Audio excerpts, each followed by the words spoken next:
Olá a todos, continuando nossa videoaula sobre o estruturalismo americano. Hoje nós vamos ficar sabendo um pouquinho mais sobre a representação da estrutura dos constituintes linguísticos, ou seja, como os linguistas representavam a estrutura dos constituintes. Nós já ficamos sabendo como identificar um constituinte linguístico e agora vamos saber como os linguistas representavam essas estruturas. Vamos começar com um exemplo. O menino come muito. Nós temos vários elementos constituintes.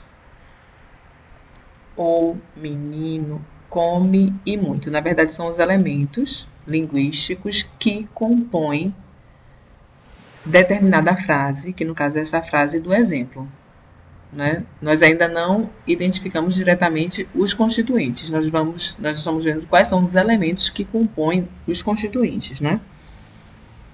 Bom, quais são os constituintes imediatos? Nós temos o mais menino, que forma o menino, que é chamado nível inferior da frase, certo? Que é a primeira parte da frase. Temos come mais muito, que forma o nível inferior come muito, que é a segunda parte da frase.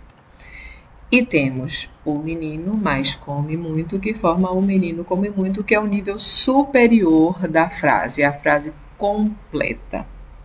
Então, como os linguistas representavam essa constituição formada por menino, o menino e come muito?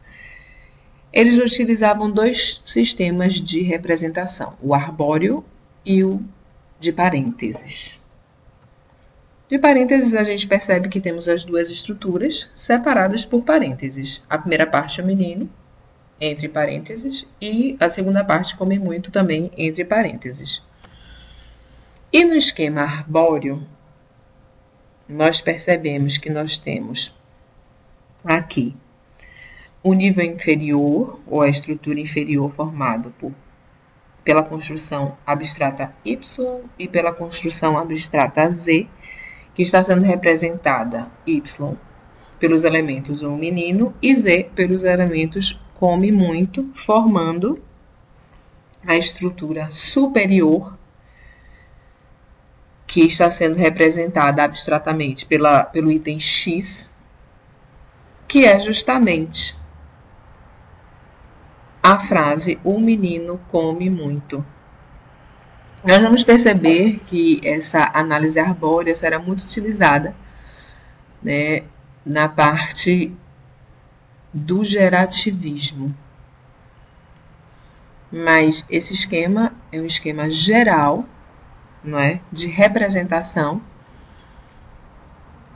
dos constituintes linguísticos que nós estamos estudando, nessa parte do estruturalismo norte-americano.